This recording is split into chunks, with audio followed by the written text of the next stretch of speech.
Artist का ना खुद का एक जर्नी होता है। मैं जो ये 50 साल से मैं जो जी रहा हूँ और जो मैं प्रोड्यूस कर रहा हूँ एज आर्ट, एक्चुअली वो मैं ही हूँ।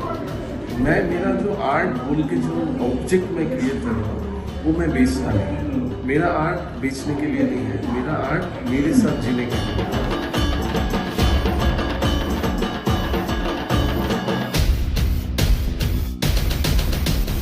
आपके बारे में सुना है कि आप दुर्गा माँ का स्टैचू भी स्कल्प्ट करते हैं। হ্যাঁ, আমার মনে হয় যে একটা স্কাল্পচার যখন আমি মেড করছি তো সেটার মধ্যে যেমন একটা মেসেজ থাকে, একটা কিছু বার্তা বহন করে, একটা মিডিয়ামগত জায়গা থেকে শুরু করে আর আজকে সোশ্যাল স্ট্রাকচারের জায়গা থেকে যে বার্তাটা, সামাজিক প্রেক্ষাপটের জায়গা থেকে যে বার্তাটা বহন করে আমার স্কাল্পচারটা, সেটাই কেন একটা দুর্গা প্রতিমার মধ্যে দিয়ে আমি দেখাতে পারি।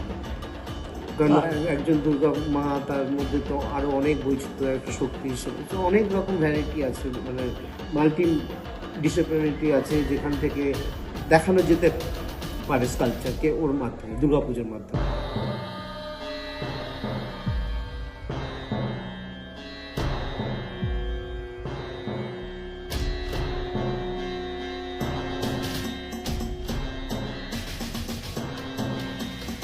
দুর্গাপুজোর প্ল্যাটফর্মটা এমন একটা জায়গা না, মানে সেখানে মনের ইচ্ছেগুলো বেশ সুন্দর করে করা যায় এবং সবাই তোমার কথা শুনে কাজটা করবে, যেহেতু তুমি একজন শিল্পীর জায়গা থেকে কাজ করছো। তো এই একটা খুব বড় জায়গা, মানে এমন একটা ফ্রিডম পাওয়া যায় যেখানে অনেক কিছু এক্সপেরিমেন্ট করা যায়, যে ফ্রিডমটা একটা শিল্পীর জন্ম দেয়।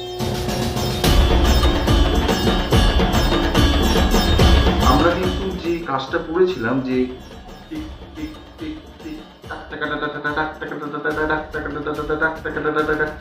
এইটুকু পর্যন্ত আমরা করেছি, একটা পার্ট পর্যন্ত আমরা যা ভেবেছিলাম আমরা 25% করেছি, তাতেই ভাইরাল হয়ে গেছে।